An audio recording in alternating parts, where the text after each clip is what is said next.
Serum at moisturizer, pareho lang ba sila? At kailangan ba talagang gamitin pareho? Kung nalilito ka sa difference nila, let's make it simple. First, yung serum.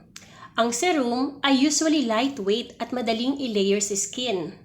Meron itong specific ingredients na ginagamit depende sa skin concern na gusto mong i-address. At yes, may iba't ibang kinds of serum depende sa featured ingredients at purpose ng formulation. For example, hyaluronic acid serum. Ito ay commonly used for hydration. Ang hyaluronic acid ay tumutulong mag-attract at mag-hold ng water sa skin, kaya nakakatulong para maging more hydrated at plump looking ang balat. Niacinamide serum. Ang niacinamide ay form ng vitamin B3. It can help support the skin barrier at maaari ring makatulong sa appearance ng excess oil at uneven skin tone. Popular ito for oily combination skin, pero pwede rin sa ibang skin types depende on the formulation at needs ng skin mo. Then, vitamin C serum. Vitamin C is an antioxidant. It can help protect the skin from environmental oxidative stress at makatulong sa appearance ng dullness, uneven skin tone at dark spot over time. Pero tandaan, vitamin C does not replace sunscreen. At these are just examples only. Marami pang ibang serum formulation depending on the ingredients at skin concern.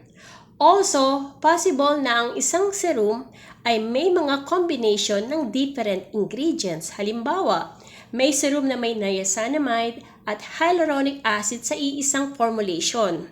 So, think of serum as a targeted skincare step. Ang moisturizer naman ay primarily ginagamit para makatulong na maintain ang hydration, reduce water loss, soften the skin at support the skin barrier. So ano ang pinakasimple nilang difference? Ang serum, targeted skincare step for specific skin concern. Ang moisturizer helps maintain moisture and support the skin barrier. At kung gagamitin mo silang pareho generally, serum first, then after that, moisturizer.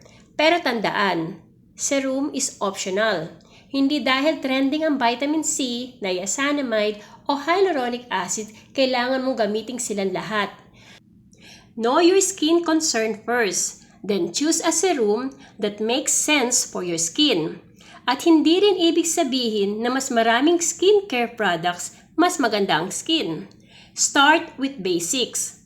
Gentle cleanser, moisturizer, at broad-spectrum sunscreen during the day.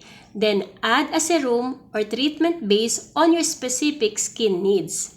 Good skincare isn't about using more product. It's about understanding what your skin actually needs.